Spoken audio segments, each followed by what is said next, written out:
Hi everyone, I'm once again too lazy to be fully out of bed yet on a Wednesday morning when it's muggy, it's tiring, and I just don't want to move yet. But I will get the weekly video done.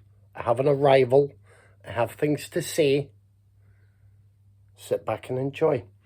By the way, there will be spoilers later, as I'll mention on the title of this video. Spoilers. I will give you another major spoiler warning later. If you're skipping ahead, keep an eye out for the spoiler warning. I don't have the technical know-how to tag these things. Right. Post. Radiance, World Noir Volume 3, which includes Not Guilty, The Lost One, and Girl with Hyacinths. Now, one of these, so Not Guilty or The Lost One, is directed by Peter Lorre. Oh, it's The Lost One. Nice booklet in there as usual with a lot of writing, a few decent extra features.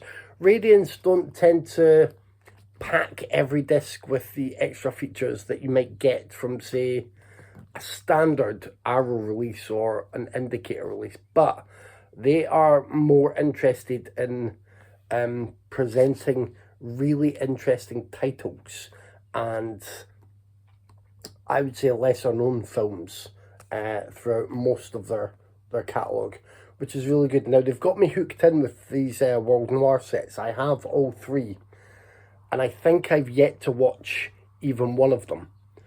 As you know, it's just making time for the stuff that I watch. I aim to make some progress this year. Every November when I can, I try and do Noirvember. I love it. I love film noir and seeing what different films can come under that umbrella and how many different interpretations are of classic tropes and markers for that. So hopefully, fingers crossed, all being well this year, I'll get a number of more unique film noirs marked off the list. I think it was last year I had one or two Mexican noirs that Dave had recommended to me. I've always enjoyed going through the noirs that were in the Indicator sets, whether it's just a general noir selection or it's Samuel Fuller stuff, etc. And I hope to make more progress this year. I keep trying, but there are always so many more to get through. As is the way with horror movies when I spend October doing the full wall in horror. So there's that was the arrival. For some reason, I've seen a lot of promo material this week, and I mean things that have arrived to people, usually with a little letter, here's this, thank you, that this is happening soon, thank you. And that will appear on the pages of people on Instagram. Sometimes people will share photos elsewhere because they do film criticism or commentary. And it's really bizarre. I shared a screenshot the other day on Facebook of my blog stats. Like they're really they just keep snowballing in a positive way, and for me, it's really impressive. I never imagined I would be getting such relatively big numbers daily. So I shared it and I was like, pleasingly non-RT approved, because I hate the idea of Rotten Tomatoes. I think it's a downward trajectory from when Siskel and Ebert gave the thumbs up or the thumbs down. Because, they could have a conversation and they could disagree. So you had the binary thumbs up, thumbs down, but you also had some nuance in there and you had extra. Whereas nowadays, film people, marketing people, really just want enough to put a sticker on it that says, marked fresh, Rotten Tomatoes. That's all they need, to put a sticker on a box. I don't care. Other people enjoy it. they enjoy checking the ratings. Other people enjoy being involved in that community, and I don't want to take anything away from them. I'm sure there are lots of good critics who have been linked to from Rotten Tomatoes and who are part of that group, hopefully helping to balance things out, because I'm sure there are still some people who tend to rate everything 10 out of 10 or 1 out of 10. But when it comes to seeing people receive free movies and free merch, and it can be a constant thing. There are certain studios that are always getting their stuff out there. Certain studios that always do packages towards the end of the year. First of all, I mean, I'm jealous I don't get free merch. But second, it really puts me off taking that person's opinion as an unbiased, like, honest opinion. It would feel like there's almost a quid pro quo situation. Certainly when you see some people who are always sharing stuff that they then love. Now, that may be that they're just sharing stuff that they love, and there's other stuff that, like, well, I'm not sharing that because I didn't react positively to it. But it's an odd one. I don't think they're conveying the passion for film that they necessarily maybe think they are. I think they are conveying their passion for having stuff to show. And I'll give you an example of the good side of this. Death by DVD will often, Harry will do 2 or 3 episodes about something that's caught his eye, someone who's sparked his passion for filmmaking, usually independent film, usually there's stuff that I've never heard of. And they may have approached him and said, oh, do you want to find out a little bit more about this film and see what we're doing?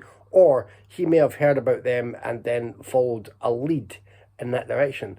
But when that takes hold of him and he focuses on a title, a filmmaker, a film troupe, and wants to promote them and get the word out there, it is from a place of passion. It is from a place of like just film love, and particularly love for the independent film scene, where it's hard to get stuff done that looks and sounds right and isn't necessarily just a box ticking moneymaker with a rubber zombie shark in it, for example.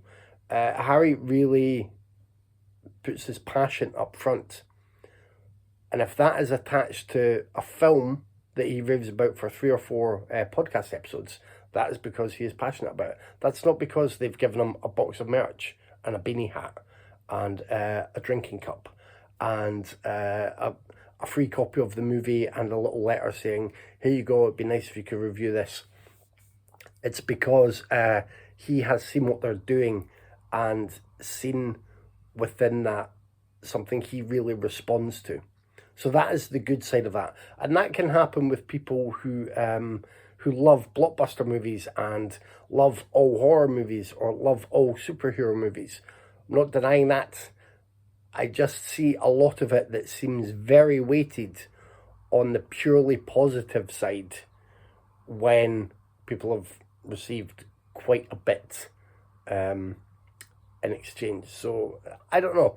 I don't know how others feel about that. I don't know if it's just me being old and grumpy. Like I do feel the same way about influencers and about people who are online just with stuff that they're promoting. I'm always automatically against that because I think, well, they're being, in that instance, they're being paid to promote it, or it's a cross promotion, or it's something that I just, then I don't put any value in the opinion of the person who's effectively trying to sell to me.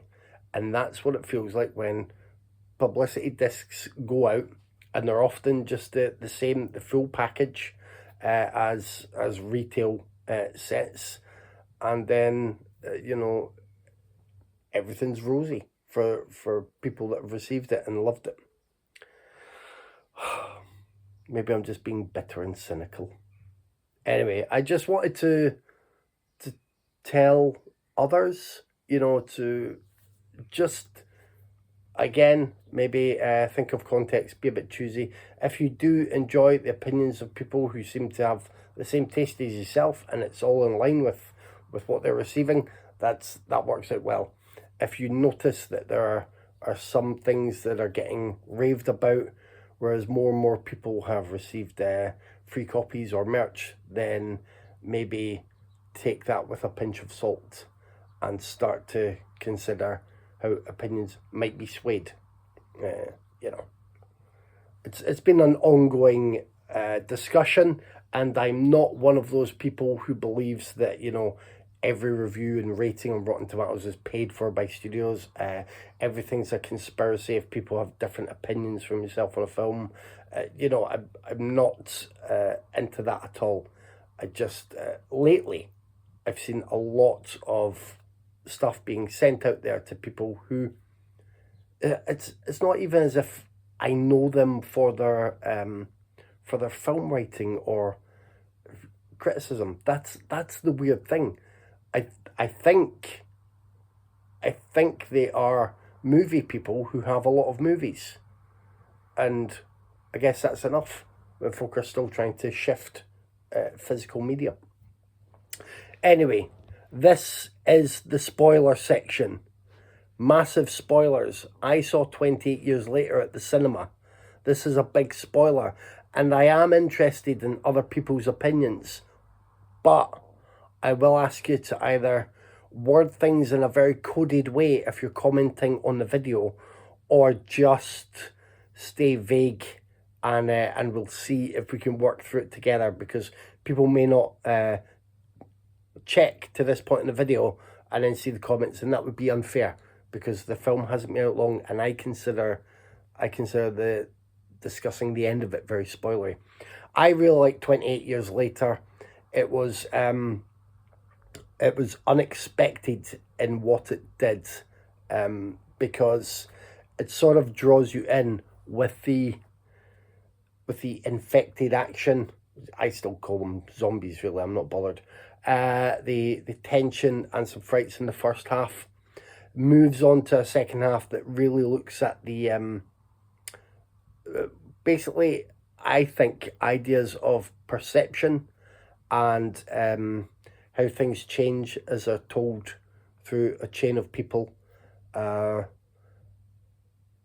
then there's that ending, and I've seen it discussed quite a lot, and I've heard one or two people come to the same or a similar conclusion as myself, but I've heard some people kind of skate over it and think it's almost like a silly move or a shock for shock's sake move. So, spoiler.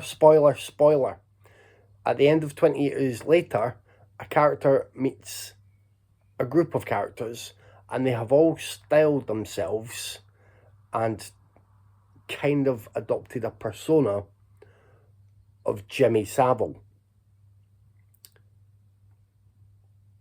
That's not great, is it?